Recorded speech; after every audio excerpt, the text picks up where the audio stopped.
Carolina's Story: Sea Turtles Get Sick Too, by Donna Rathmel. A sea turtle had been washed up on the beach. She was barely alive and really needed help from the turtle rescue team.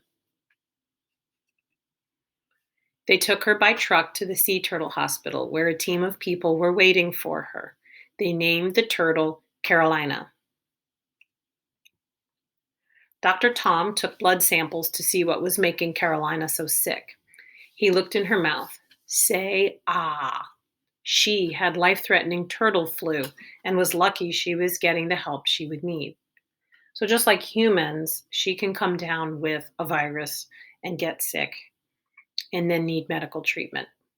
Look really carefully at this photo, and you can see how she has barnacles or creatures that have attached themselves to her skin. And you can imagine this doesn't help her feel better either. Biologist Kelly gave Carolina a shower with a hose. The shower cleaned her shell, called the carapace, and helped to get her blood flowing. Carolina did not feel well and just wanted to be left alone. She even felt too sick to crawl away. The next day, volunteers spent hours cleaning barnacles off Carolina's shell. Carolina did not like the feel of the brushing and the scraping. And then they rubbed antibiotic into her open sores. So this turtle was not only being treated for the flu, but she was not feeling well because of some problems on her skin. So they put antibiotics on her cuts or wounds, just like the nurse or your mom would put them on your skin. Dr. Tom took some x rays. Poor Carolina felt so sick she did not care what they were doing to her.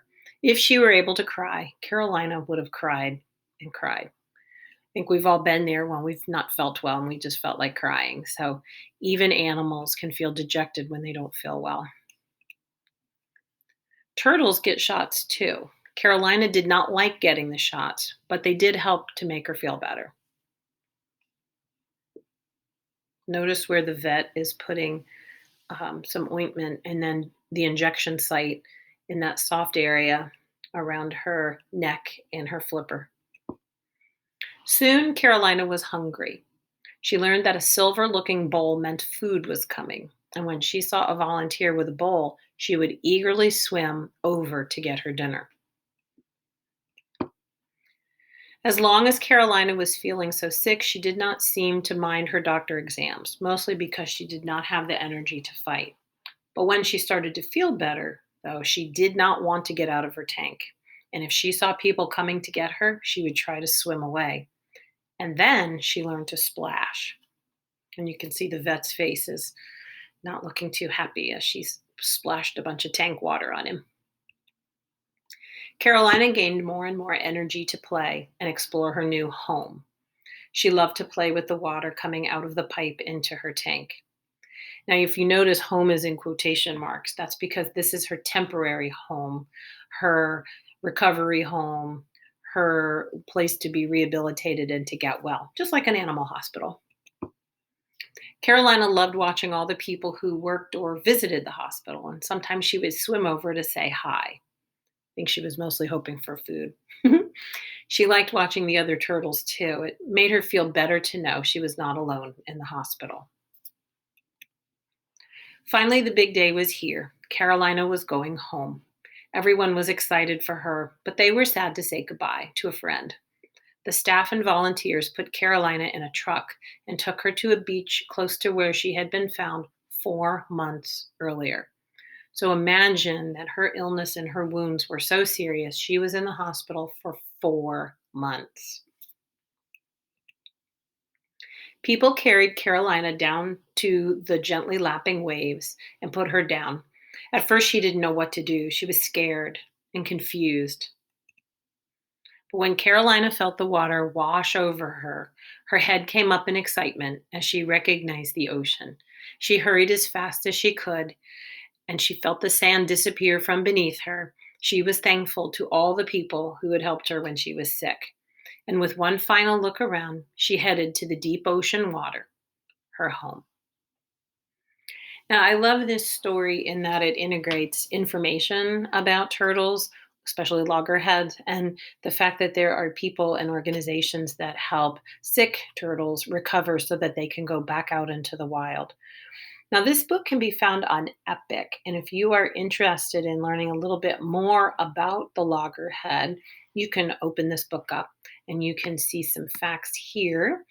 Um, some things to consider is that the turtle shell has this scientific word called a carapace, and the bottom or their belly is called the plastron. I always thought this was interesting that sea turtles can't pull their heads into their shells, just like land turtles. Their heads and their legs are out all the time. This fact box here talks about how in a turtle's nest you might find from 100 to 150 eggs, and they're about the size of a ping pong ball, and they're ready after 2 months of being laid. So, if you're interested in other loggerhead facts and turtle facts, you can definitely visit Epic and check out this book. And I wanted you to also look at this comparison that the turtle's diameter, the distance for their shell, is 3.5 feet. So we're going to do something today where you compare the height, your height, to the diameter of this turtle's shell. And if you're feeling crafty, you can also go ahead and visit Epic and then print these pages. One last set of photos, they also included some backstory pictures from that particular animal hospital. This turtle who had to have surgery after being hit by a boat. Unfortunately, this turtle had been trapped in a fishing pot line and had to have surgery. And during the surgery, or after the surgery, he had to have his flipper tied down so that he wouldn't tear up his stitches. This little guy is also getting a splint on his arm so that he can, or his fin, so that he can get some rest for that part of his body, and that way he can heal. This one's just getting some scratches and hugs, just like you'd pat your puppy. And finally, this I thought was really interesting that turtles will donate blood, healthy turtles will donate blood for sick sea turtles. And that way, they, just like in a human hospital, how they take care of one another. So, thank you for listening to this book today. We will go ahead and, do some work around this story. And I hope that you enjoyed it. And I'm just more and more as I dig into researching turtles, I find more and more interesting facts about them. So, thanks for tuning in today. I look forward to sharing another story with you on Friday.